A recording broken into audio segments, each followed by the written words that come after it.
अस्सलाम वालेकुम ख्वातीन व हज़रात, आपको खुशामदीद कहते हैं प्रोग्राम में you asked for it willing ways के फेसबुक पेज पे। हम हमेशा जुम्मतुल मुबारक की शाम को लेके आते हैं ये प्रोग्राम।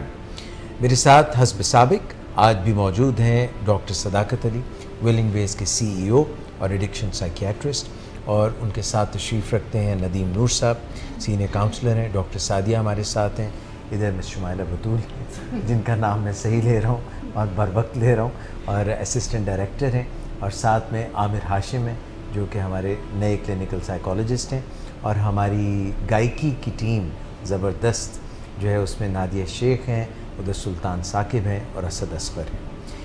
डॉक्टर साहब, आज का प्रोग्राम जो है उसमें हम ज़रा कैजुअल कैंडिड गुफ्तगू करेंगे, और हम अक्सर बात मुख्तलिफ़ मौज़ूआत पे करते हैं, मगर आज कुछ इस किस्म की बात होगी कि एक तो नशे की बीमारी जो है उसमें रोज़ अफजूं इजाफ़ा हो रहा है, और इसकी दस्त बुर्द से जैसे कोई भी आज़ाद नहीं, कोई भी बचा नहीं है। स्टूडेंट से लेकर ये बीमारी जो है एग्जेक्टिव्स में आ चुकी है, मुख्तलिफ़ शोबाहाए ज़िंदगी के कारहाए नुमाया सर अंजाम देने वाले लोगों में ये बीमारी नज़र आने लगी है। तो पहले स्ट्रीट एडिक्ट्स हुआ करते थे, अब तो बड़े बड़े लोग जिनका नाम बाहर सूरत अभी भी स्टिग्मा है, तो सामने को एक्सेप्ट नहीं करता। इसके अलावा भी ज़िंदगी में कई दफ़ा इस बात में इंसान को रद्दोकद होती है, मुश्किलात पेश आती हैं कि किसको फॉलो करें, किसको फॉलो ना करें, क्योंकि लीडरशिप का रोल भी किसी ना किसी ने तो ज़रूर लेना होता है। मगर नशे के स्पेसिफ़िक तनाजुर में और एक जनरल बड़े तनाजुर में जब हम किसी को फॉलो करते हैं, वो मैंने एक कार स्टिकर पढ़ा था जिसमें लिखा था do not follow me, I am also lost. कुछ लोग जो हैं वो तो ये बवंगे दोहल कह देते हैं कि I am lost, do not follow me, मगर कई लोग जो है पीछे लगा लेते हैं अपने आप को, और फिर बीच मझधार में उनको कहते हैं कि अब अपना बंदोबस्त खुद कर लो। How to select the right person whom we can follow in different aspects of life। और मैं सर आपको भी दावत दूंगा इसके ऊपर, और नदीम नूर साहब को भी, तो either of you two whosoever opts, बल्कि मैं आपसे रिक्वेस्ट करूंगा सर कि आप भी अपने जो हैं आपकी जो एक्सपर्टीज़ है उससे भी बात करें, और अगर आप कोई फ्लोट करना चाहें क्वेश्चन और हम इसको इंटरेक्टिव कर सकते हैं, वी कैन से कि लोग अगर कॉल करना चाहें तो वो भी आपसे बात कर सकते हैं। But first please address the question that I put forward. आपकी जो बातों से मैं समझा हूँ वो ये है कि इंसानों को नई मुश्किलात दरकार है, दरपेश है जी, नई मुश्किलात इंसानों को दरपेश हैं, और वो मसाइल जो पिछली सदी में नहीं होते थे अब बहुत ज़्यादा नज़र आने लगे जी। हमेशा से हम देखा करते थे कि ये नशे का मामला बेकार लोगों का मामला समझा जाता था। बिल्कुल। मेरे बचपन में ये स्ट्रीट एडिक्ट्स का कॉन्सेप्ट था, कारामद लोगों के बारे में नहीं सोचा जाता था कि वो नशा करते होंगे। तालिब इल्मों के बारे में तो बिल्कुल गुमान ही नहीं होता था। ज़्यादा से ज़्यादा जो बहुत बुरा समझा जाता था, ज़्यादा से ज़्यादा सिगरेट का मामला कभी कभार कॉलेजों में या यूनिवर्सिटियों में नज़र आया करता था। तो भी सर ओबाश नौजवान किया करते, बुरा समझा जाता था, बहुत बुरा समझा जाता था। लेकिन अब अजीब ज़माना आ गया है कि यूनिवर्सिटियाँ, सिर्फ पाकिस्तान की बात नहीं मैं कर रहा, दुनिया भर में यूनिवर्सिटियाँ, बल्कि अच्छी यूनिवर्सिटियाँ इस बारे में बड़ा मुतफक्कर हैं कि तालिब इल्मों में नशे का रुझान बहुत बढ़ता जा रहा है। और दूसरी तरफ अगर हम देखें तो हमारी सोसाइटी के जो ऊपर के तबके हैं, जिनके ऊपर बड़ी ज़िम्मेदारियां भी होती हैं, जो बहुत बज़ाहिर किसी न किसी शोबे में कामयाब भी नज़र आते हैं, जितना कोई ज़्यादा कामयाब है उतना ज़्यादा इम्कान पाया जाता है कि वो नशे जैसी कबाहत में भी मुब्तला होगा, जिसे उर्फ़ आम में हम नशा कहते हैं या ड्रग्स कहते हैं, ये एक्चुअली मूड को बदलने वाली ड्रग्स हैं। तो बज़ाहिर हम सेफली ये नतीजा निकाल सकते हैं कि इंसानों को अपने मूड के हवाले से मुश्किलात हैं, यानी उनसे अपना मूड और मिजाज संभाले नहीं संभलता। लोग की ख़राब करने देने से ये हम ब्लेम कर सकते हैं दूसरे लोगों को कि दूसरे लोग हमारा मूड ख़राब करते हैं। इसमें भी कोई शक नहीं कि कभी कभी दूसरे इसमें किरदार अदा करते हैं कि हमारा मूड ख़राब हो जाए, लेकिन इसमें भी कोई शक नहीं कि कुछ हमारा तर्ज़ ज़िंदगी भी ऐसा है जिससे कि मूड ख़राब होने के इम्कानात होते हैं।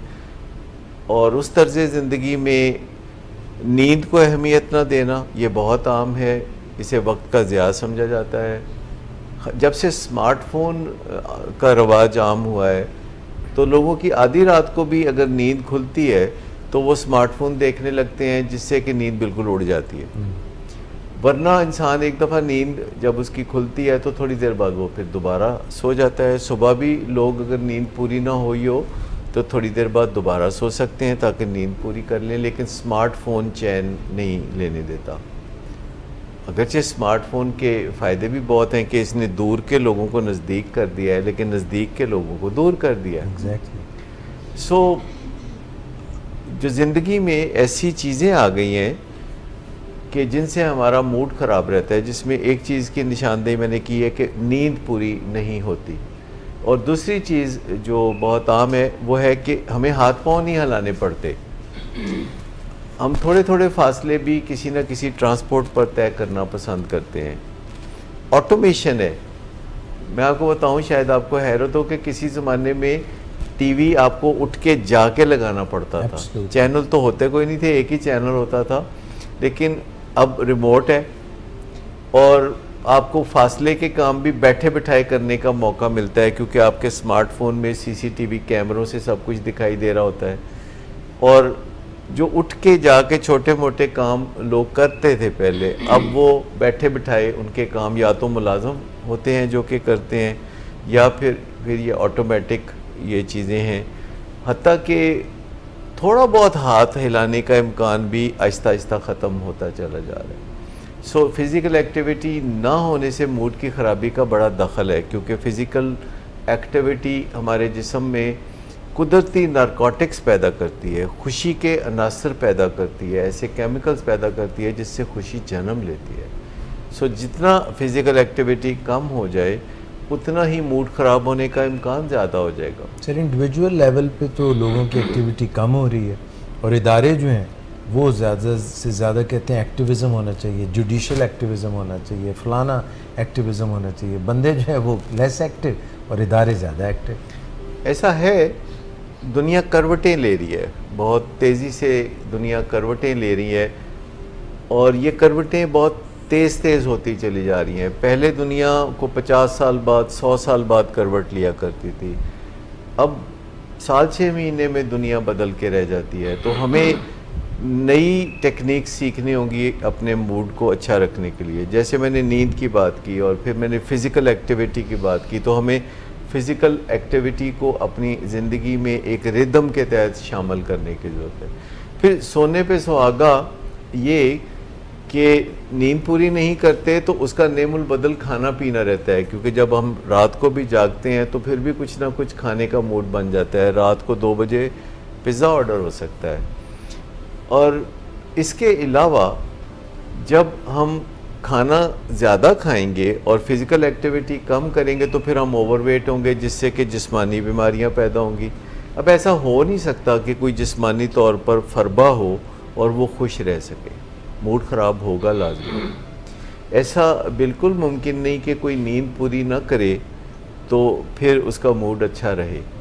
फिर एक दूसरे के साथ टकराते रहना, बहुत रद्द अमल देना, एक दूसरे को मजबूर करना कि वो हमारी बात माने, यानी हमारे सांचों में डल जाए। वालिदैन चाहते हैं कि सारे बच्चे आसमान के ऊपर दरख्शां सितारों की तरह चमकें, और उन्हें मजबूर करते हैं कि वो काम करें जो कि बच्चे करने से इनकार करते हैं। और मियाँ बीवी एक दूसरे पे तनकीद करते हैं। इसी तरह दफातर में चूँकि टाइमलाइंस अब बहुत फास्ट हो गई हैं, तो एक दूसरे से जो लेन देन होता है काम का, उससे भी काफ़ी उलझने पैदा होती है। और हमारे पास जो स्किल्स हैं वो बेसिकली पिछली सदी की स्किल्स हैं, यानी जितनी भी स्किल्स अगर हम में से किसी ने सीख रखी हैं तो वो भी ताज़ा स्किल्स नहीं है। वो हमने पिछली सदी में जो कुछ सीखा था वो आज उतना कारआमद नहीं रहा। हमें नई स्किल्स सीखने की ज़रूरत है, हमें नए सांचों में ढलने की ज़रूरत है। और अगर हम ऐसा नहीं करेंगे तो हमारा मूड ख़राब से ख़राब तर होगा और हमें ज़्यादा से ज़्यादा नशे इनवाइट करेंगे अपनी तरफ के, हम उन्हें अपना लें ताकि वक्ती तौर पर कुछ हमारे मूड को सहारा मिल सके। और ये एक बड़ा सीरियस मामला है कि अगर हम थोड़ी सी भी कोशिश करें, और वो सारी चीज़ें बिल्कुल मुफ्त की हैं जो मूड अच्छा करती हैं, ये मैं आपको फिर बाद में डिटेल में बताऊंगा कि वो सारी मुफ्त की चीज़ें कौन सी हैं जो कि मूड को अच्छा करती हैं, जबकि हम समझते हैं कि वो चीज़ें जो हमारे मूड को अच्छा करती हैं वो बाज़ार में बिकती हैं और बहुत ज़्यादा कीमत है उनकी, और हम उनके पीछे भागते रहते हैं। लेकिन ऐन हमारे दिल के अंदर जो मुफ्त की खुशियाँ हैं हम उनको एंजॉय नहीं करते। सर, मेरा एक सवाल है, बिकॉज हम यहाँ पर जब क्लाइंट्स के साथ काम कर रहे होते हैं और एग्जैक्टली हम यही लाइफस्टाइल उनको बताने की कोशिश कर रहे होते हैं कि अपनी लाइफ को ज़रा डिफरेंट वे में ख़ुद डिज़ाइन करें। जितनी भी चीज़ें आपने बताई, कहीं ना कहीं पर इनडायरेक्टली ऐसी एजुकेशन हमें मिल रही होती है, जैसे आपने कहा कि लेज़ीनेस बहुत ज़्यादा है, लोग प्रेफर नहीं करते हैं मूवमेंट को, और ऐसी चीज़ों की एजुकेशन हमें मिल रही होती है, ऐसी टेक्नोलॉजी मिल रही होती है कि आप बैठे बैठे बस ये काम अपने कर सकते हैं। एक ओवरऑल एक कॉन्सेप्ट जो मेरी ऑब्जर्वेशन है वो ये है कि लिमिटेड सी के लोगों का कॉन्सेप्ट नहीं है कि हम अपनी ज़िंदगी को ख़ुद डिज़ाइन करें। दे बिलीव दैट कि हमारे लिए कोई कुछ कर दे, मतलब they find difficulties in environment. उनको लगता है कि माहौल, लोग, जैसे ब्लेमिंग की बात की, वही प्रॉब्लम करते हैं एंड उधर ही कोई फिक्स होना चाहिए। They don't have any concept to change their selves. खराबी सहूलतों में नहीं है, यानी अगर हम कहें कि स्मार्टफोन कोई बुरी चीज़ है, इसे देश निकाला दे दिया जाए, तो ये इस मसले का हल नहीं है। या हम समझते हैं कि ये जो रिमोट होता है टेलीविज़न के साथ, ये रिमोट नहीं होना चाहिए, या टेलीविज़न ही नहीं होना चाहिए क्योंकि उसके सामने आप बुत बन के बैठते हैं तो आप अपने गिरदोपेश के लोगों को तवज्जो नहीं देते। तो ऐसा नहीं है, ये सब चीज़ें हमें बहुत मज़ा देती हैं, लेकिन हर चीज़ का एक कायदा करीना होता है ना। यानी जब आप अपने एयर कंडीशनर का टेम्परेचर नीचे करना चाहते हैं और आपके पास एक रिमोट है, तो ये एक अच्छी फीलिंग आप अपने आप को इससे दे सकते हैं। या आप स्मार्टफोन से किसी से कॉल करके बात करना चाहते हैं तो इससे बहुत अच्छी फीलिंग डेवलप हो सकती है। लेकिन इससे फिर आपको ये इजाज़त नहीं मिल जाती कि आप वॉक ना करें और आप सुस्त रहें और जितना चाहें खाएं पिएं और नींद पूरी ना करें। सो फार एज़ आप इस दुनिया की नेमतों को या गैजेट्स को एंजॉय करना चाहते हैं तो ये बहुत अच्छी बात है। मैं ख़ुद बहुत अच्छे तरीके से इन चीज़ों को एंजॉय करता हूँ क्योंकि मैंने वो ज़माना भी देखा है जब ये चीज़ें नहीं थीं, लिहाजा मुझे इनकी कदर बहुत ज़्यादा है। लेकिन डिसिप्लिन एक चीज़ है जो कि आप पर भी लागू होता है। आप ये नहीं कर सकते कि आप कहें कि मुझ पे कोई, चूँकि मैं मालदार हूँ, चूँकि मैं बॉस हूँ, तो मेरे पे कोई डिसिप्लिन लागू नहीं होता। यानी अगर कोई मालदार है और बॉस है और आला तालीम याफ्ता है तो फिर उस पर और भी ज़िम्मेदारी आयद होती है कि वो डिसिप्लिन्ड हो, वो अपनी नींद पूरी करे ताकि उसकी ज़हनी सलाहियतें बेहतर से बेहतर होती चली जाएं और वो फ़िज़िकल एक्टिविटी में रहे ताकि उसके जिस्म में ऐसे केमिकल पैदा हों जिससे एनर्जी मिलती है और मोराल ऊपर होता है, और वो दूसरों के साथ इज़्ज़त से पेश आए, लड़ाई झगड़े से परहेज़ करे क्योंकि वो एक सिविल इंसान है, यानी मुहज़्ज़ब इंसान है। और इंसानों को हमेशा ये देखना चाहिए कि उनको कुछ चैलेंजेस बाहर से दरपेश होते हैं और कुछ चैलेंजेस अंदर से भी दरपेश होते हैं। हमारे अंदर भी हमारी मर्ज़ियों को सैबोटैज करने के लिए एक कोई महसूस होता है, कोई है हमारे अंदर जो हमें रेजिस्टेंस देता है। जब हम कोई वॉक करना चाहते हैं तो वो इब्तदा में कुछ रेजिस्टेंस देता है, या कोई मुतालिया करना चाहते हैं तो वो आगे से हर्डल्स पैदा करता है। तो हमारे अंदर कोई है जिस पे हमें काबू पाने की ज़रूरत है। सर ज़हनी बीमारी अगर आ जाती है किसी इंसान में, तो ज़हनी बीमारी की वजह से जिस्मानी बीमारी आने के ज़्यादा चांसेस होते हैं, या जिस्मानी बीमारी पहले आ जाए और उसको सोच के इंसान के मैं ज़िंदगी में पता नहीं कुछ कर पाऊँगा कि नहीं इस बीमारी की वजह से, फिर वो ज़हन में कोई ऐसी चीज़ें सोचना शुरू कर दे और ज़हनी बीमार हो जाए। तो मतलब इन दोनों में से क्या चांस ज़्यादा होता है कि जिस्मानी बीमारी जहन को बीमार करती है, या ज़हनी बीमार जो होता है वो जिस्मानी बीमार भी होना शुरू हो जाता है? ये फैसला करना बड़ा मुश्किल है कि जिस्मानी बीमारियां ज़हनी बीमारियां पैदा करती हैं कि ज़हनी बीमारियां जिस्मानी बीमारियां पैदा करती हैं। दोनों ही एक दूसरे के साथ ऐसा करती हैं। वो पंजाबी की एक मिसाल है कि सरांदी सोवो या पुआंदी लक विचकार ही है। सो सिंपल सी बात यह है कि सबसे पहले हमें कोशिश करना चाहिए कि अपनी जिस्मानी सेहत के बारे में संजीदा हो जाएं। उसमें पहला ये सबसे असूल है कि हमारा वज़न ना तो ज़रूरत से ज़्यादा होना चाहिए, ना ज़रूरत से कम होना चाहिए। फिर अब आज के ज़माने में हमारी मैथमेटिक्स सही होनी चाहिए। मैथमेटिक्स से मुराद है हिसाब किताब, यानी हमारा ब्लड प्रेशर ये हिसाब किताब है, ब्लड शुगर या लिवर फंक्शन टेस्ट, या हमारा वेट ये भी एक अदादो शुमार का खेल है। तो जो हमारे अदादो शुमार अगर ठीक होंगे तो हमारी जिस्मानी सेहत के ठीक होने के इम्कान ज़्यादा होंगे, और अदादो शुमार ठीक होने से बहुत फ़र्क पड़ता है। मैंने दोनों तरह के तर्ज़ ज़िंदगी को आज़मा के देखा है। एक वो तर्ज़ ज़िंदगी के जिसमें हम अपना कोई ख्याल नहीं रखते, बाकायदा शौरी तौर पर बस छोटा मोटा ख्याल रखा, तो मैंने ये देखा है कि उस तरह हमारी सेहत हमेशा ख़तरे में रहती है। लेकिन अगर हम शौरी तौर पर अपनी सेहत का ख्याल रखना शुरू कर दें और माहिरीन की तजावीज़ पर अमल करना शुरू कर दें तो मामूली फ़र्क नहीं पड़ता, बहुत ज़्यादा फ़र्क पड़ता है जिस्मानी सेहत पर। और जिस्मानी सेहत अच्छी हो तो कुछ बुनियादी ज़हनी सेहत मुफ्त में मिल जाती है, लेकिन वो बुनियादी ज़हनी सेहत होगी, कोई बड़ी आला दर्जे की ज़हनी सेहत नहीं होगी। मुझे कोई 5-7 साल पहले ये ख्याल आया कि कहीं ना कहीं मुझे इस तरफ भी तवज्जो देने की ज़रूरत है कि मेरी ज़हनी सेहत जो है वो बेहतर हो। इसके लिए सबसे पहले ये मानना ज़रूरी था कि ज़हनी सेहत बेहतर नहीं है। अपने बारे में ये मानना कि ज़हनी सेहत बेहतर नहीं है ज़रा थोड़ा मुश्किल काम होता है। लेकिन जब आप एक मफरूज़ा कायम कर लेते हैं कि ज़हनी सेहत में कोई ख़राबी का इम्कान है, तो फिर आपको कुछ काम करने के लिए ज़रूर मिल जाता है। और मेरा ख्याल था कि जब मैं अपनी ज़हनी सेहत पर तवज्जो दूंगा तो मुझे कुछ थोड़ा बहुत फ़ायदा होगा। लेकिन मुझे वक्त ने बताया कि उससे फ़ायदा बहुत ज़्यादा होता है, क्योंकि जब आप अपने दिमाग की ग्रूमिंग करना शुरू करते हैं, जब आप अपनी सोचों पे नज़र रखना शुरू करते हैं और अपनी सोचों को मेयारी सोचों के साथ कंपेयर करके देखना शुरू कर देते हैं, तो आपकी ज़िंदगी बेहतर होना शुरू हो जाती है।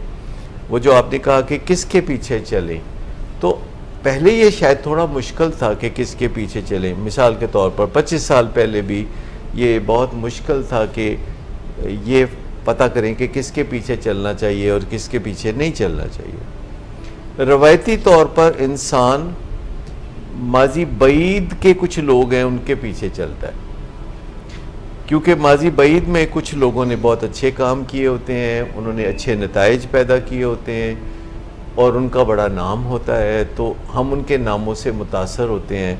और माजी बईद में जो लोग बहुत कारहाय नुमायाँ अंजाम दे के इस दुनिया से गए, तो हम उनके पीछे चलने को भी अपने अच्छे नसीब समझते हैं। बहुत सी चीज़ें हैं जो आज भी वैसे ही कारआमद है जैसे 200 साल या 400 साल पहले कारआमद थी, लेकिन कुछ चीज़ें वक्त के साथ साथ अब इतनी कारआमद नहीं रहीं और हमें आज के ज़माने के साथ चलने की ज़रूरत है। और आज ये जो इंटरनेट है या गूगल है या यूट्यूब है, अगर आप तवज्जो दें, अपने ख़यालात को आप बेहतर बनाना चाहते हैं, तो आपको 10, 20 या 50 साल पुरानी बातें नहीं, बिल्कुल ताज़ा मुस्तनद बातों से वास्ता पड़ेगा, जिन्हें आप फिर क्रॉस चेक कर सकते हैं कि ये स्टैनफोर्ड यूनिवर्सिटी से जो बातें सामने आ रही हैं, तो यूनाइटेड नेशंस इनके बारे में क्या कहती है, ये जो यूके में रिसर्च हुई है, तो ऑस्ट्रेलिया में रिसर्च इसके मुकाबले में क्या कहती है, और आपको जो तस्दीक का अमल है, जो वैलिडेशन का अमल है, वो ज़्यादा होते हुए मिलता है। ये डिपेंड करता है कि हम किसके पीछे चलते हैं, कि वो कितना मुस्तनद है। अगर हम किसी के पीछे भी चलना शुरू हो जाए तो फिर इम्कान रहेगा कि जैसे वो गुम है ऐसे हम भी गुमशुदा हो जाएंगे। तो हमें ज़रूर कोई ना कोई क्राइटेरियन बनाना चाहिए कि जैसे हम और चीज़ों का मेयार देखते हैं अपनी ज़िंदगी में, कपड़े का मेयार देखते हैं, खाने का मेयार देखते हैं, गाड़ी का मेयार देखते हैं या अपने घर का मेयार देखते हैं, तो इसी तरह हम ख़यालात का भी मेयार देखना शुरू कर दें कि जो ख़यालात हमारे इस वक्त हैं उनका मेयार कैसा है, और जो दुनिया में मेयारी ख़यालात हैं हमारे ख़यालात का उनसे कितना फ़ासला है। मैं समझता हूँ कि कहीं से आपने शुरू ज़रूर होना होता है, एक आगाज़ होता है सफ़र का। जब आप किसी ख़याल के साथ चलना शुरू होते हैं तो आपका जहन उस ख़याल पे काम करना शुरू कर देता है और ग्रो करना शुरू कर देता है। वो ख़याल बेहतरी की जानिब अपना सफ़र करना शुरू कर देता है, और आप रात को कोई बात सोचते हैं और फिर आप सो जाते हैं और सुबह आप उठते हैं तो आपको कुछ नए ख़यालात मिलते हैं। वो रात वाली बात जो है उसको और संवारा जा सकता है, बनाया जा सकता है। हमारे अपने ज़हन में भी ये सलाहियत है कि हम क्रिएटिवली सोचें, और फिर फूड फॉर थॉट तो चाहिए ही। अगर हम गूगल पे जाके सर्च करते हैं कि ये मसला दरपेश है तो क्या इम्कानात है मेरे लिए, मैं क्या क्या करूं, और कुछ नहीं तो फूड फॉर थॉट ज़रूर मिलेगा। अगर कोई क्लियर कट आपको रास्ता नहीं मिलेगा या रोड मैप नहीं मिलेगा तो आपको कोई ना कोई इशारा ज़रूर मिलेगा, कोई ना कोई आपको मदद ज़रूर मिलेगी। मुझे ऐसा नहीं लगा कि पिछले 5-6 साल में मैंने कभी गूगल से या यूट्यूब से रजू किया हो और मुझे कतई कोई मदद ना मिली हो, ऐसा कभी भी नहीं हुआ। सर, पाकिस्तान में भी देखें ना कि एक दौर में जब ख़बरें होती थी एक्सक्यूज़ मी, तो कहते थे पाकिस्तान का मायारी वक्त। अब पता नहीं, ये समझ नहीं आती कि अभी पहले मायारी वक्त था या अब मायार ऊपर है या नीचे है। तो मायार था तो सही कुछ ना कुछ। देखिए, अब तो मायार इतना है कि पहले आपको घड़ियों के बारे में ये शुबा रहता था कि मेरी घड़ी सही वक्त दे रही है या नहीं दे रही। अब आपके पास अगर स्मार्टफोन है तो आपको ज़रा भी शुबा नहीं होता कि इसका वक्त जो है वो आगे पीछे है, क्योंकि वो ऑटोमेटिक तरीके से वो एडजस्ट हो रहा है कि अगर हमारे टाइम जोन में या किसी जगह अगर आप यहाँ से लंदन चले जाते हैं तो आपका स्मार्टफोन खुद ब खुद लंदन के वक्त पे एडजस्ट कर लेगा। और ये जो सारे गैजेट्स हैं ये हमारी प्रोडक्टिविटी को बढ़ाते हैं, और जब हमारी प्रोडक्टिविटी बढ़ती है तो हमारा हक बनता है कि हम कुछ ज़्यादा आराम करें। अब देखिए कि जो मगरबी कौमें हैं, यूरोपियन नेशंस जो हैं, उन्होंने वर्किंग आवर्स कम कर दिए, उन्होंने वर्किंग आवर्स को घटा दिया है क्योंकि उनकी प्रोडक्टिविटी बढ़ गई है। तो अगर हमारी प्रोडक्टिविटी बढ़े, हम पहले की निस्बत ज़्यादा प्रोडक्शन दे सकते हैं, तो फिर हमारा ज़्यादा आराम करने का हक है, या हम पहले से भी आराम करना कम कर दें, यानी हमारा हक ज़्यादा बनता है फिर। और ख़ास तौर पर ज़िंदगी में हम जितनी कामयाबी हासिल करते जाएं, हमारी अपनी निगहदाश्त की अहमियत उसी लिहाज से बहुत बढ़ती चली जाएगी। लेकिन वो कहते हैं ना, हल बिन मज़ीद, हम और करना चाहते हैं। और क्या करना चाहते हैं? वही जो पहले कर रहे थे वो हम और ज़्यादा करना चाहते हैं। अगर हम सोच विचार को जारी रखें और रहनुमाई के लिए साइंस की तरफ रुजू करें, क्योंकि साइंटिफिक वर्क है जो रीविज़िट करता रहता है अपने आप को। बाकी कोई दुनिया का जो काम है वो अपने आप को रीविज़िट नहीं करता, कोई फ़लसफ़ा रीविज़िट नहीं करता, कोई ख़ानदानी रवायात। कभी आपने किसी ख़ानदान में बुज़ुर्गों को ये गठजोड़ करते देखा है कि चलो बैठते हैं अपने ख़ानदान की जो रवायात हैं पुरानी, उन पे एक नज़र षानी करते हैं। कभी देखा आपने कि उन्होंने कहा कि वो हम 100 साल से या 200 साल से इस डगर पे चलते आ रहे हैं और हमारे ख़ानदान में फ़र्स्ट कज़न मैरिजेस हो रही हैं, तो ये इसको रीविज़िट करते हैं। साइंस कहती है कि फ़र्स्ट कज़न मैरिजेस नहीं होनी चाहिए, इससे बीमारियां बढ़ती हैं। तो ख़ानदानों में लोगों ने कभी इस पे नहीं सोचा।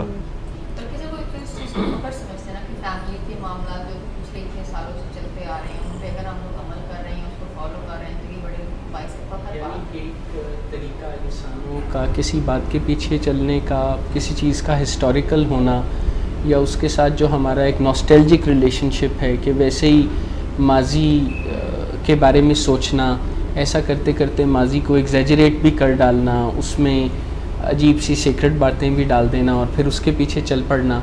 लेकिन ऐसा करने के बाद तो सर फिर रिजल्ट्स भी माजी जैसे ही आते होंगे। मैं तो सिर्फ ये मिसाल चाह रहा था आपसे कि आपको ही दें कि किसी जगह किसी ऑर्गेनाइजेशन में बैठ के लोग सलाह मशवरा कर रहे हों कि हम इतने साल से ये काम कर रहे हैं तो इसमें कोई इम्प्रूवमेंट ला सकें। मैं आपको बताऊं कि मैं पहली दफ़ा मुझे जब ये पता चला, जो कि आज से 25 साल पहले की बात है, कि अमेरिका में एक बॉडी है या ऑर्गेनाइजेशन है जिसे नाइडा कहते हैं। नाइडा के तहत हर साल 40 प्रोफेशनल्स बैठ के ये फैसला करते हैं कि नशे की बीमारी का जो इलाज पिछले साल में होता था उसमें क्या बेहतरी लाई जा सकती है, उसको रीविज़िट करना। और ऐसा वो पिछले 40 साल से करते आ रहे हैं और उसमें 40 माहिरीन बैठते हैं और ये वही 40 माहिरीन नहीं होते जो कि पहले दिन से बैठ रहे हैं। हर साल इनमें से कुछ लोग जो हैं वो एक्सक्लूड हो जाते हैं और कुछ नए प्रोफेशनल, कुछ नए माहिरीन उसमें शामिल हो जाते हैं और वो एक एक नुक्ते पे गौर करते हैं कि अच्छा बताइए ये बेहतर है या ये बेहतर है। जैसे अब दुनिया में कॉन्स्टिट्यूशंस भी होते हैं, हर मुल्क का एक आइन होता है और उसको भी रीविज़िट किया जाता है, उसमें तरमीम आती हैं। इसी तरह यूनाइटेड नेशंस में भी नई नई चीज़ें ऐड होती हैं। सो पुरानी चीज़ पे अड़े रहना ढटाई के साथ, इससे हमारी ज़िंदगी बेहतरी की तरफ नहीं जाती। हमें अपने घरों में भी, जो कि एक यूनिट है, या फिर आपकी अपनी ज़ात एक यूनिट है, कि मैं और आप सोचें कि जो पिछली ज़िंदगी गुजारी है उसमें क्या बेहतरी लाई जा सकती है। ख़ास तौर पर कल का जो दिन गुजरा था तो उसमें क्या बेहतरी लाई जा सकती है, या पिछले एक हफ़्ते में जो कुछ मैंने किया तो दोबारा मौका मिले तो उसमें मैं क्या बेहतरी लाऊंगा, या पिछले 1 साल में, या पिछले 10 साल में, या पिछले 25 साल में जो कुछ भी मैंने किया उसमें से क्या चीज़ जो है जो अब मैं वैसे नहीं करूँगा, एक नए अंदाज में करूँगा, क्योंकि मैं नताइज अख़ज़ करने की सलाहियत रखता हूँ अपनी ज़िंदगी के गुज़रे हुए वक्तों से। तो अगर हम दिन में 3 दफ़ा सोच लें, यानी सुबह से दोपहर तक जब वक्त गुज़रे, तो हम सोच लें कि ये कितना कारआमद टाइम था, इसमें हमने कितनी खुशियाँ समेटी, या हमने कितना लोगों के साथ बेहतर तालमेल बनाया, या हमने कितनी दफ़ा मुस्कुरा के दूसरी जानिब देखा, और फिर शाम आए तो फिर थोड़ा देख लें। तो इसके लिए 30 सेकंड भी बहुत है। और अगर हम ऑन दी आवर ज़रा एक जायज़ा ले लें कि हमारा मूड कैसा है, या हमारा ख़्याल कैसा है, या हमारा रवैया कैसा है, उस पर ज़रा गौर कर लें। हमारी इन्वायरमेंट कैसी है, ज़रा उस पर गौर कर लें। हमारे नताइज क्या निकल रहे हैं, ज़रा उस पर गौर कर लें। तो इसको शऊरी ज़िंदगी कहेंगे, और शऊरी ज़िंदगी गुजारने वाला ही बाशऊर हो सकता है। बिल्कुल आपने सही कहा। यहाँ पे हम एक ब्रेक लेंगे, और ब्रेक पे जाते जाते मैं ये कहता चलूँ कि मुख्तलिफ़ अदवार में मुख्तलिफ़ गैजेट्स आती रहती हैं, उनके मुख्तलिफ़ हमारी ज़िंदगी के ऊपर असरात मुरतब होते हैं। टेलीविज़न ज़बरदस्त चीज़, और उससे बहुत सी इंफॉर्मेशन मिलती थी, और उससे मुझे एक और बात भी पता चली कि टीवी का बहुत रोल हमारी ज़िंदगी में होता है, और बीवी का भी बहुत रोल हमारी ज़िंदगी में होता है। मगर टीवी को हम जब चाहें बंद कर सकते हैं। हम एक ब्रेक के बाद पलट के आते हैं।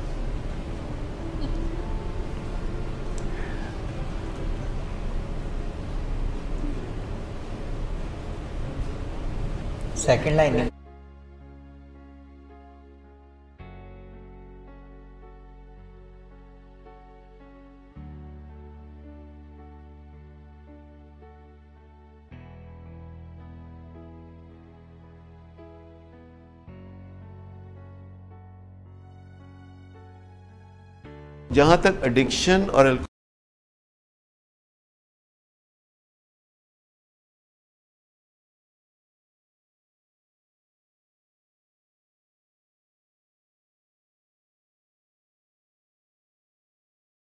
जहाँ तक एडिक्शन और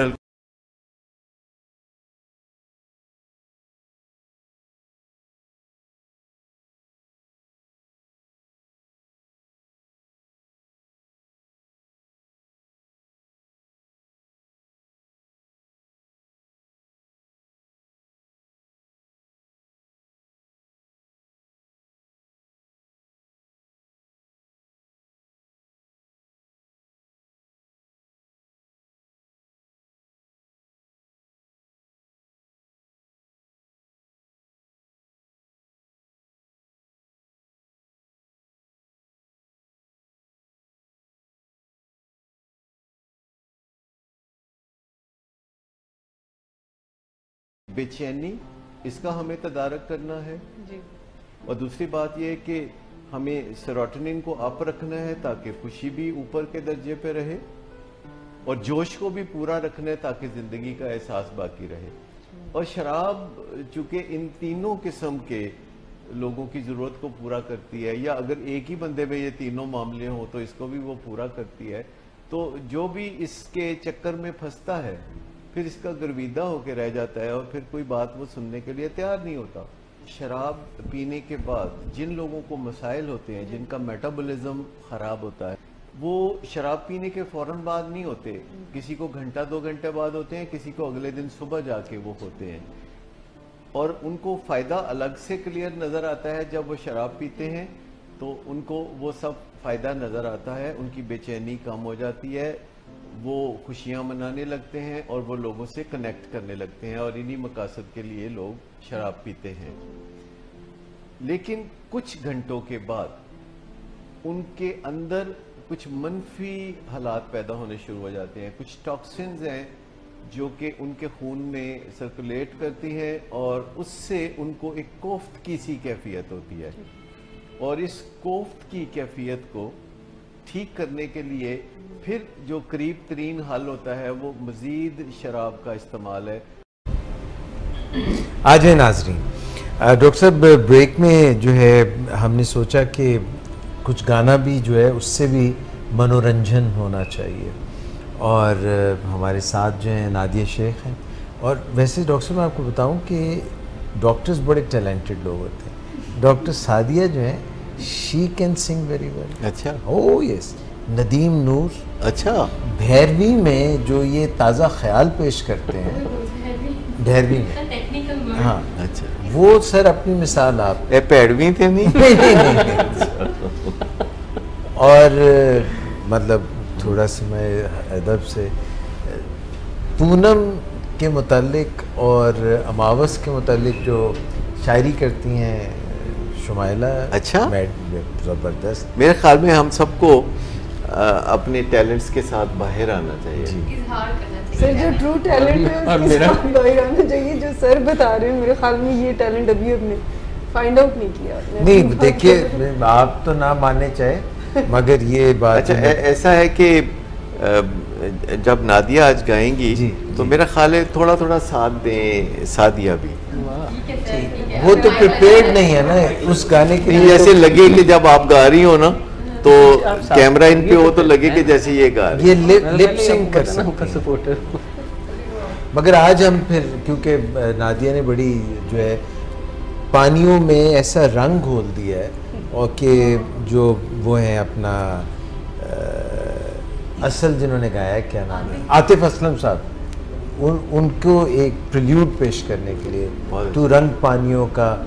मैं ये आतिफ का गाना तो नहीं है? नहीं, मैं रंग शरबतों का। ये उसका नहीं है? नहीं, ये और उनका नहीं, आतिफ असलम। मैं रंग शरबत। बहुत प्यारे गाने गाते हैं आतिफ असलम का। जो कोई शक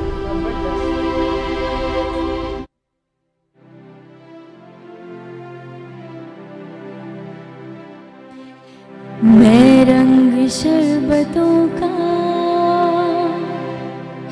तू मीठे घाट का पानी।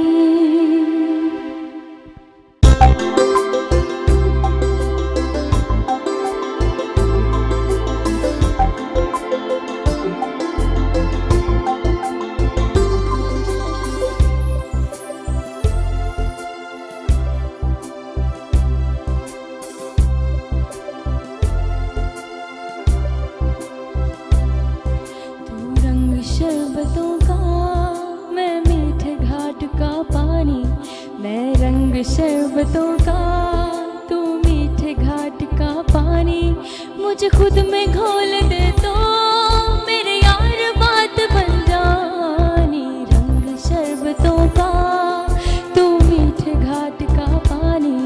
मैं रंग शरबतों का, तू मीठे घाट का पानी। मुझे खुद में घोल दे तो मेरे यार बात बन जानी। रंग शरबतों का, तू मीठे घाट का पानी। मैं रंग शरबतों का, तू मीठे घाट का पानी।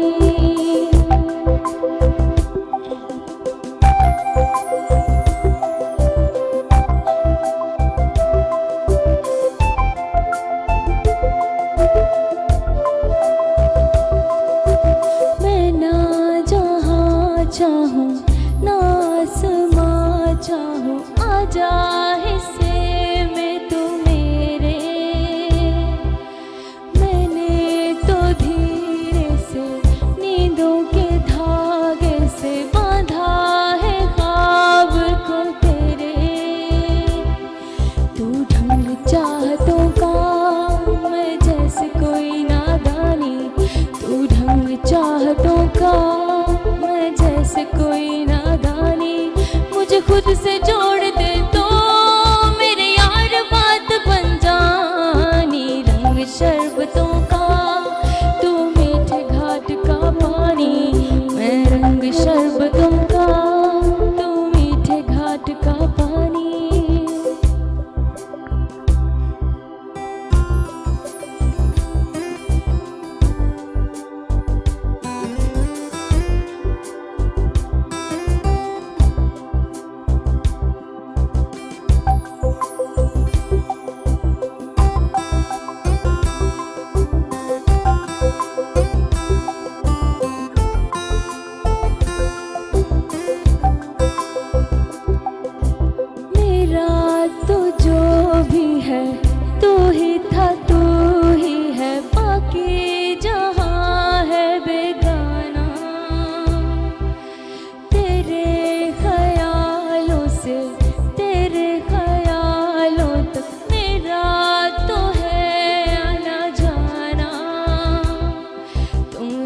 मुसाफिर हो, मैं कोई राह अनजानी।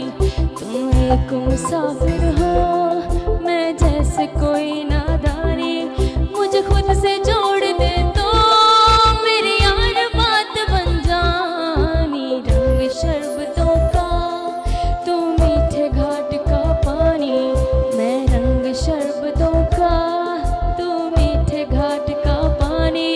मुझे खुद में घोल दे तो मेरे यार बात बन जानी। रंग शरबतों का, तू मीठे घाट का पानी। मैं रंग शरबतों का, तू मीठे घाट का पानी।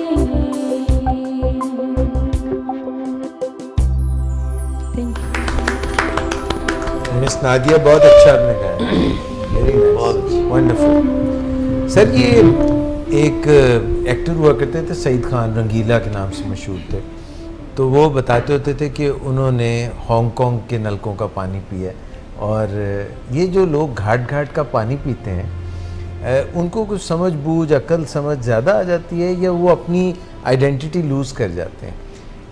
नहीं, ये आइडेंटिटी लूज़ करने का मामला नहीं है, बल्कि जो कहते हैं ना, सफ़र वसीला ज़फ़र है जी। जब आप एक जोग्राफिकल जगह से दूसरी जगह जाते हैं तो वहाँ के कल्चर, वहाँ की रवायात आप अनकॉन्शियसली भी लर्न करते हैं। इंसानों की सबसे ज़्यादा जो लर्निंग है वो अनकॉन्शियस लर्निंग है, जिसका उन्हें पता भी नहीं होता। जैसे एक बच्चा किसी घर में जब अपना आँख खोलता है तो 2 साल की उम्र में वो बेपनाह चीज़ें सीख चुका होता है। वो अपने घर के रस्म व रवाज सीख चुका होता है, वो अपना मज़हब सीख चुका होता है, वो मादरी ज़बान बहुत अच्छी सीख लेता है, ग्रामर के रूल सीख रहा होता है और रोज़ाना कम से कम 200 अल्फाज सीख रहा होता है। तो ये जो अनकॉन्शियस लर्निंग है ये बहुत बड़ा गिफ्ट है इंसानों के लिए अल्लाह की तरफ से, कि हम किसी माहौल में जाते हैं तो उस माहौल में से जो भी बातें होती हैं हम सीख सकते हैं। और हमें थोड़ा मोहतात रहने की भी ज़रूरत होती है कि किसी नए माहौल में जाके तो अनकॉन्शियसली को गलत बातें ना सीख लें। जब हम नकल मकानी करके शहर के एक हिस्से से दूसरे हिस्से में जाते हैं तो 2-3 महीने बाद हमारी काया पलटनी शुरू हो जाती है। जो लोग पाकिस्तान से यूरोप या अमेरिका या कनाडा जाते हैं तो बहुत सारी अच्छी बातें वो सीख लेते हैं बहुत कम वक्त में, और कभी कभी बुरी बातें भी सीख लेते हैं। जैसे कोई तालिब इल्म यूनिवर्सिटी में पढ़ने जाते हैं मॉन्ट्रियल में, तो जो कुछ वो पढ़ने जाते हैं वो तो सीखते ही हैं, लेकिन बाज़ औक़ात वहाँ की जो बुरी बातें हैं जैसे ड्रग्स का इस्तेमाल है या अल्कोहल का इस्तेमाल है तो वो भी सीख लेते हैं। अब यूँ समझें कि हमें बहुत मोहतात रहने की ज़रूरत है, और ये पहले से ज़्यादा मोहतात रहने की ज़रूरत है, क्योंकि जो लर्निंग का जो प्रोसेस है वो बहुत ज़्यादा हो गया है। आप किसी एक दिन में सुबह जब आप जागते हैं तो आप अपने स्मार्टफ़ोन पे अपने न्यूज़ फीड में सैकड़ों चीज़ें देखते हैं जो कि आप सीख लेते हैं। उसके बाद यानी अभी आपने नाश्ता भी नहीं किया, ये उससे पहले का ही अमल है। उसके बाद जब आप टीवी खोलते हैं तो कुछ आपको नेशनल सीन पे जो बातें चल रही होती हैं वो समझने सुनने का जानने का मौका मिलता है, सीखने का नताइज अखज़ करने का मौका मिलता है। फिर आप अपने कामकाज पे जाते हैं और वहाँ अगर 150 और लोग भी काम कर रहे हैं तो उनसे आप अनकॉन्शियस लर्निंग कर रहे होते हैं, और आपके इर्द गिर्द जो वाक़यात हो रहे होते हैं उनसे आप अनकॉन्शियसली सीख रहे होते हैं।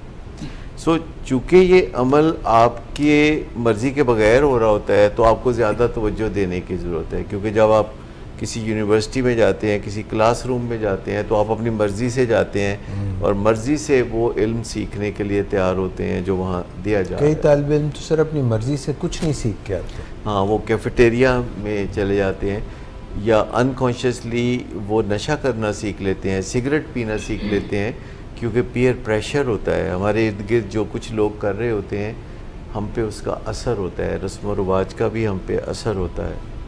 सो जितना भी हम कॉन्शियस हो जाएं, ये कॉन्शियस लिविंग है। आज की लिविंग जो है अगर आपने ज़रा भी तवज्जो हटाई तो पलक झपकते में कोई नुकसान हो सकता है। तो वैसे तो बड़ा खूबसूरत ज़माना है, जितनी सहूलतें आ जाएँ और ये पता करने में बहुत आसानी है कि कोई चीज़ गलत है या कोई चीज़ सही है, और आपके पास बेपनाह चॉइसेस हैं। आप बाज़ार में जाएं, ज़रूरत की चीज़ें बेपनाह मौजूद हैं और उनका आपस में बहुत मुकाबला होता है, और आपको पिक एंड चूज़ करने की एक सहूलत मौजूद है। आप दोस्तों का भी इंतखाब इसी तरह बहुत मोहतात रह के कर सकते हैं, पिक एंड चूज़ कर सकते हैं। आप लाइफ पार्टनर को बहुत एहतियात से सही हो सकता है, लाइफ में पार्टनर पिक एंड चूज़ कर सकते हैं। मतलब आप जितना भी एहतियात कर लें, जैसे कुछ लोग यू टर्न ले लेते हैं, गलती होगी उसको करेक्ट कर लिया।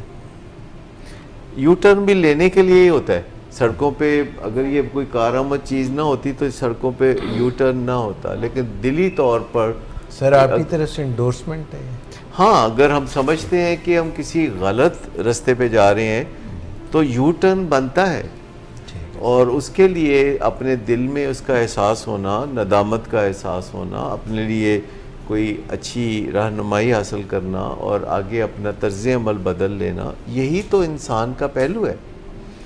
देखिए, इंसान इम्प्रोवाइज़ कर सकते हैं, इसीलिए तो जानवरों से मुमताज़ है। हम सोच सकते हैं, हम समझ सकते हैं, हम नताइज अखज़ कर सकते हैं, और ऐसे ही किसी के पीछे चलने की ज़रूरत नहीं है, क्योंकि बहुत सारे लोग ऐसी बातें कर रहे होते हैं जो बज़ाहिर लगता है कि अच्छी हैं। वो सबज़ बाग दिखा रहे होते हैं, वो वादा वईद कर रहे होते हैं, लेकिन अमली तौर पर वो आपको कुछ नहीं दे रहे होते। जैसे कि मैं आपको ये करके दिखा दूंगा या मैं वो करके दिखा दूंगा। देखिए, अगर आप कहते हैं ना कि आप ये करेंगे तो बहुत अच्छी बात है, अगर आप ये कहते हैं कि ये करके मैं आपको दिखा दूंगा, तो इसका मतलब है कि शोबदाबाजी कोई आपके साथ हो रही है। अगर आप कुछ करने के लिए तैयार हैं तो आप कर गुजरिए, लोग खुद ही देख लेंगे, आपको दिखाने की ज़रूरत ही पेश नहीं आएगी। कभी सूरज ने कहा कि मुझे आके देखो, लोग खुद ही देख लेते हैं। जब सूरज निकलता है, जब चांद चढ़ता है, तो लोग खुद ही देख लेते हैं। सो मैं ये भी नहीं कहता कि बस काम करें और बातें ना करें, एक हाथ से काम करें और एक हाथ से ढोल पीटें तो अच्छा तवाज़न रहेगा। मैंने बहुत सारे लोगों को इस तरह भी तकलीफ़ें उठाते देखा है कि वो बेपनाह काम करते हैं लेकिन अपने काम को नुमायाँ नहीं करते, अपने काम को दूसरों को बताते नहीं हैं। और मैंने बहुत सारे लोग देखे हैं जो कोई काम नहीं करते, डंडोरा पीटते हैं, वो बातें करते हैं। सो हमारे लिए एक दरमियाना रास्ता हो सकता है कि हम एक हाथ से काम करें और एक हाथ से ढोल पीटें। सर मेरा एक क्वेश्चन है कि हमें कैसे पता चलेगा कि हम राइट ट्रैक पर हैं? यानी आपने जैसे कहा कि हमें काम भी करना चाहिए और हमें नुमायाँ भी अपने काम को करना चाहिए, जो नाप तोल से। जी देखिए, नाप तोल से अगर कोई बंदा कहता है कि जी मेरी ये कामयाबी है या मेरी वो कामयाबी है, तो आप उससे कह सकते हैं कि क्या आपने नाप तोल करके देखा, क्या आपने अपनी शरई कामयाबी को देखा। अगर कोई इस तरफ तवज्जो नहीं देता तो हमारा ऐसे बंदे से कोई लेना देना नहीं है। दूसरी बात यह है कि जो भी ख्यालात होते हैं या जो भी चीज़ें होती हैं उनको किसी यार्ड स्टिक से नापा जाता है, आप अंदाजे नहीं लगाते। आप अगर देखना चाहते हैं कि कोई ख्याल ठीक है या कोई ख्याल गलत है, तो आपको अब सहूलत हासिल है कि आप उसको फ़ौरन एक सही ख्याल से कंपेयर कर सकते हैं। आप अपनी गलत मालूमात को चेक कर सकते हैं, आप गूगल को विज़िट करके पूछ सकते हैं कि क्या चीज़ कैसे किस वक्त हुई थी। जैसे कुछ चीज़ें हैं जो आप देखते हैं कि ऐसी खामखाई बदनाम होती हैं, जैसे कि ये जो इंटरनेशनल मॉनेटरी फ़ंड है, जो IMF जिसको कहते हैं, तो आपको सुनते हुए हो गए होंगे कुछ 25-30 साल के, ये कोई बहुत बुरी चीज़ है, IMF की तरफ नहीं जाना चाहिए। हालांकि पाकिस्तान दर्जनों दफ़ा IMF के पास गया है और खुशी से नहीं जाते। जब आप जाते हैं तो आपको ज़रूरत होती है तो आप जाते हैं। ये बिल्कुल ऐसी ही बात है जैसे लोग बैंकों के पास लोन लेने के लिए जाते हैं। अगर उन्होंने टेक्सटाइल मिल लगानी है या कोई कारोबार करना है तो इसके सिवा कोई चारा नहीं दुनिया में, तरीक़ाकार कोई नहीं है कि आप बैंकों के पास जाएं या दूसरे दुनिया के ममालिक में मॉर्टगेज होते हैं घर के, आपको बैंक लोन देते हैं घर ख़रीदने के लिए और आप तकरीबन उतनी किस्त देते हैं जितनी कि अगर आप किराए के घर में रहते हुए होते तो देते आप उतना।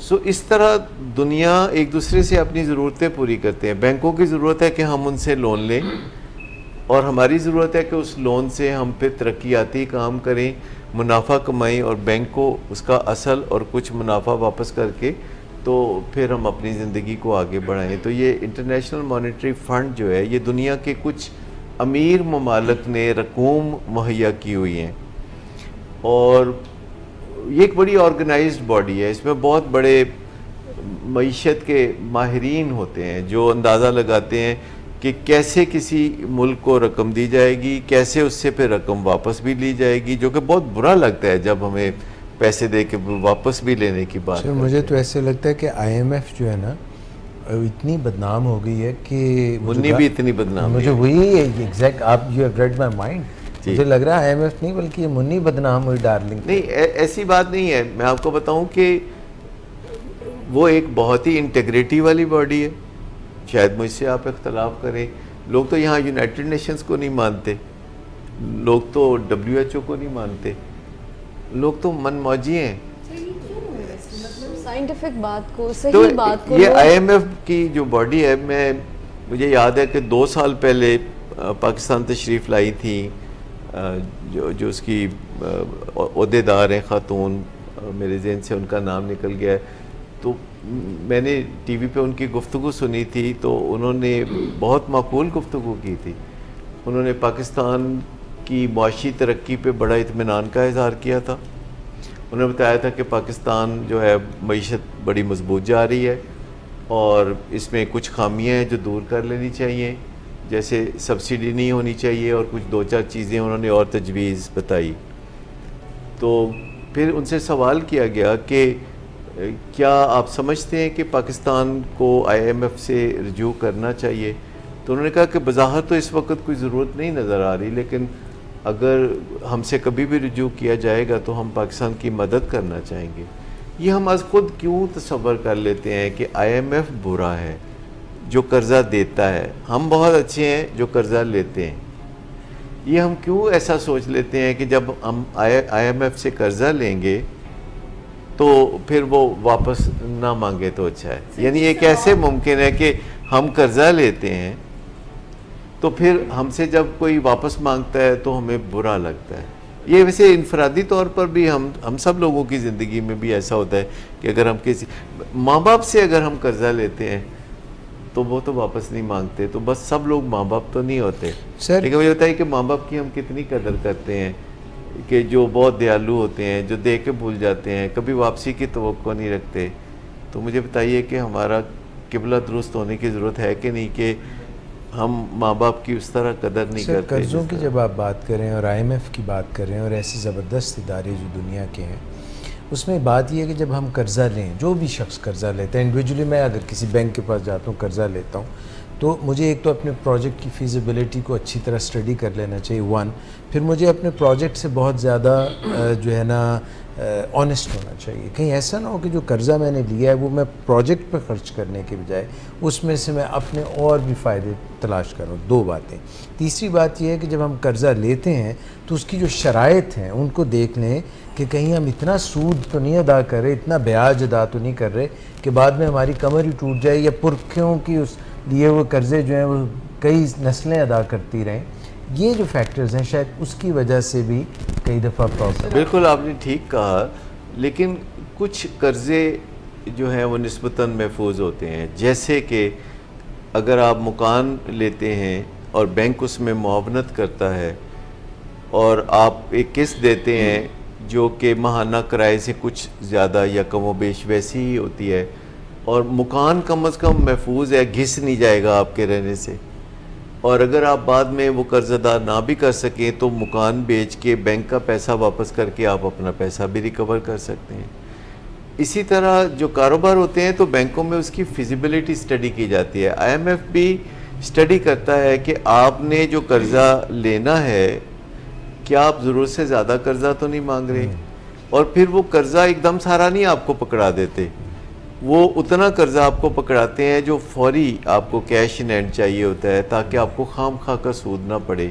ये जितने भी बैनुल-अक़वामी अदारे होते हैं इनके जो असूल हैं वो बहुत संवारे हुए असूल हैं, उसमें बड़ी इंटीग्रिटी की बात होती है, उसमें मेलाफाइडी कोई नहीं होती। वो आपको गाइड भी करते हैं कि आपको ये करना चाहिए और ये नहीं करना चाहिए, और ये जो गाइडेंस वो फराहम करते हैं ये साइंटिफिक गाइडेंस होती है।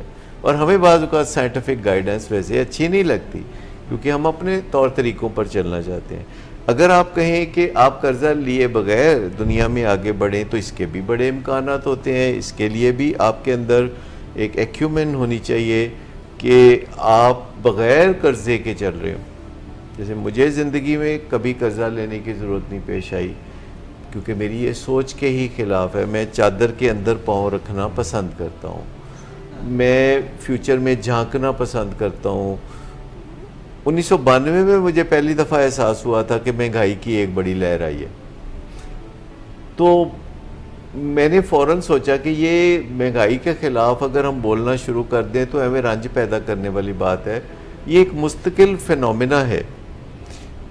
तो मुझे एक बड़ी पुरानी बात भी याद आई। मैंने अपने अब्बा से पूछा कि आप ज़्यादा पढ़े क्यों नहीं, आप स्कूल कॉलेज यूनिवर्सिटी क्यों नहीं गए?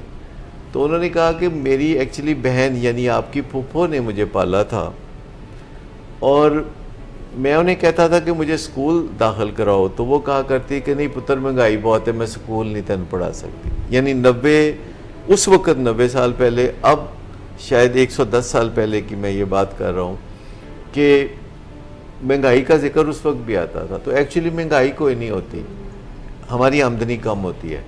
और हमें ये बात करते हुए शर्म आती है कि मेरी आमदनी कम है। हम कह देते हैं महंगाई, जिससे कि इशारा गवर्नमेंट की तरफ या ताजरों की तरफ या मार्केट की तरफ चला जाता है। इसी तरह हम कई दफ़ा कहते हैं मेरे कपड़े छोटे हो गए हैं। कपड़े कभी छोटे नहीं होते मेरे भाई, हम मोटे हो जाते हैं, लेकिन हमें ये कहते हुए शर्म आती है कि हम बेडौल हो रहे हैं या मोटे हो रहे हैं। हमेशा अपनी ज़िम्मेदारी को कबूल करना चाहिए। तो 92 में मुझे पहली दफ़ा इदराक हुआ कि ये महंगाई रोज़ अफजू भी होती है, रोज़ भी होती रहती है, लेकिन महंगाई का कभी कभी ज़ोरदार झटका भी आता है।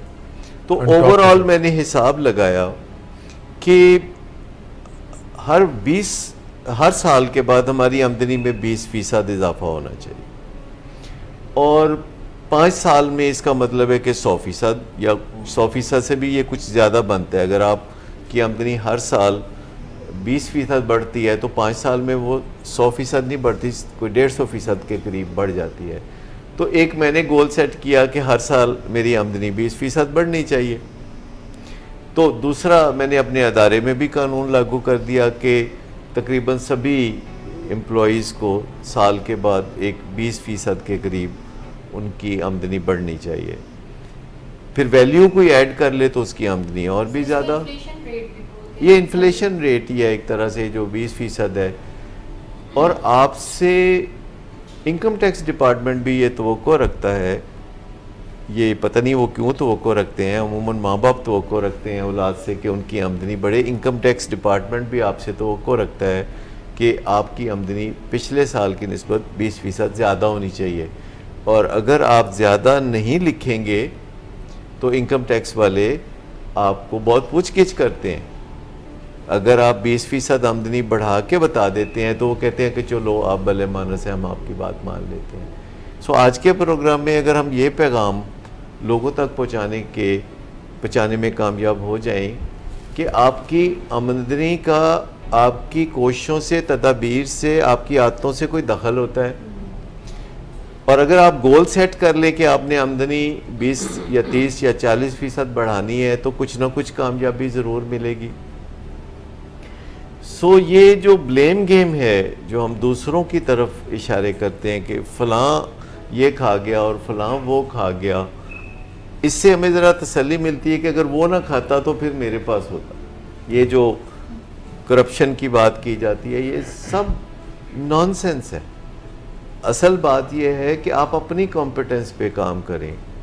आप दूसरों की करप्शन पे नज़र रखने की बजाय अपनी कारकर्दगी को और अपनी कामयाबी को बढ़ाएं। आपके किसी ने हाथ पांव नहीं बांधे हुए, आपका कोई पुर्जा काम नहीं है जो आप दूसरों की तरफ देख के ब्लेम करके।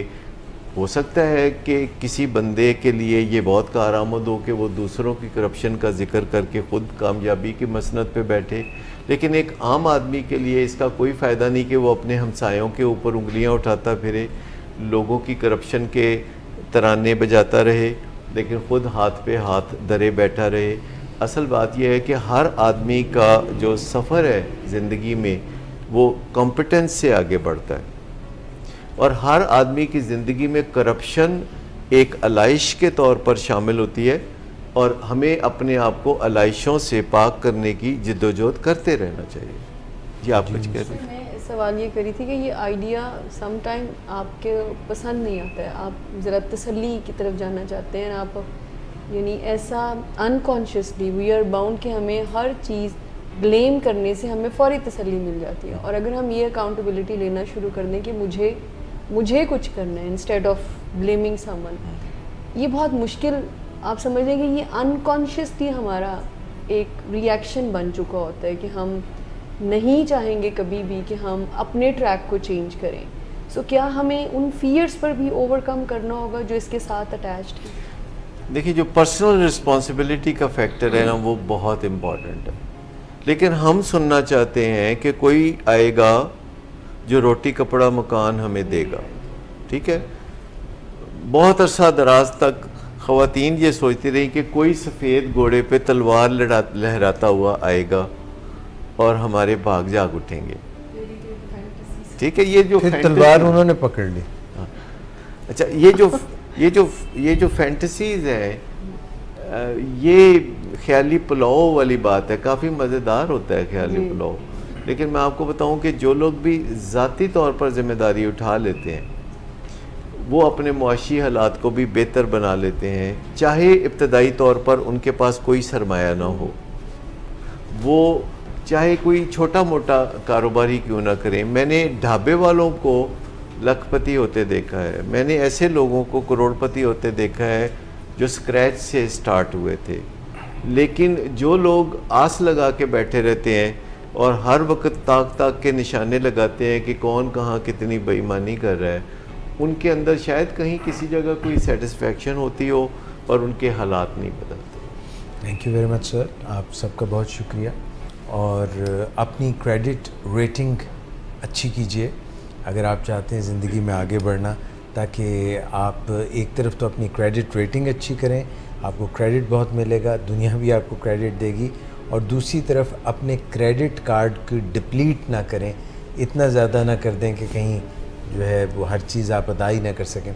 आज के प्रोग्राम से once again after thanking all of you we would beg leave, but before that Sultan साहब बलोच साहब से कहेंगे कि कोई अच्छा सा हमें गाना सुनाएं, and while we are listening to your song we will sign off on this note. Thank you very much for tuning in to our show. इंशाल्लाह फिर मुलाकात होगी, अपना ख्याल रखिएगा। मिस नादिया शेख ने बहुत अच्छा गाना गाया जो अभी गा रही थी। मैं एक गाना आपको सुना रहा हूँ शफ़क़त अमानत अली खान साहब का, बड़ा हिट गाना है, और तकरीबन मैं ऑफ द बीट उसको ज़्यादा सुनाऊँगा, थोड़ा ही सुनाऊँगा, ज़्यादा आवाज़।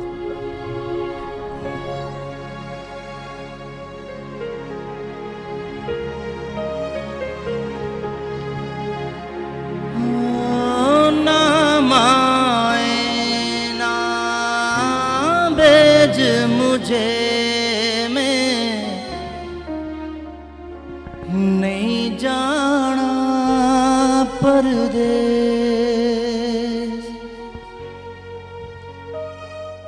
ना माए ना भेज मुझे मैं नहीं जाना परदेस।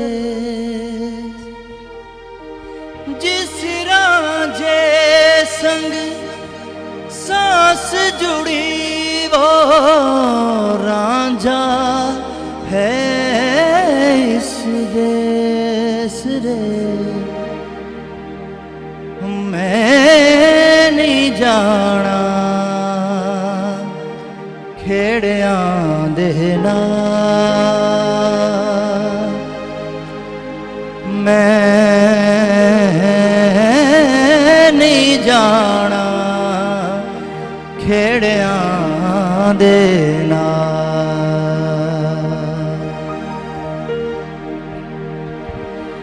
लोग कहें उसे राजा जोगी, मुझको तो रब का जमाल, जाने न जाने लोग न जाने वो जाने मेरा हाल, ना भेज न माए मुझको, मैं नहीं जाना नहीं जाना नहीं जाना, मैं नहीं जाना, मैं नहीं जाना खेड़िया देना, मैं नहीं जाना खेड़िया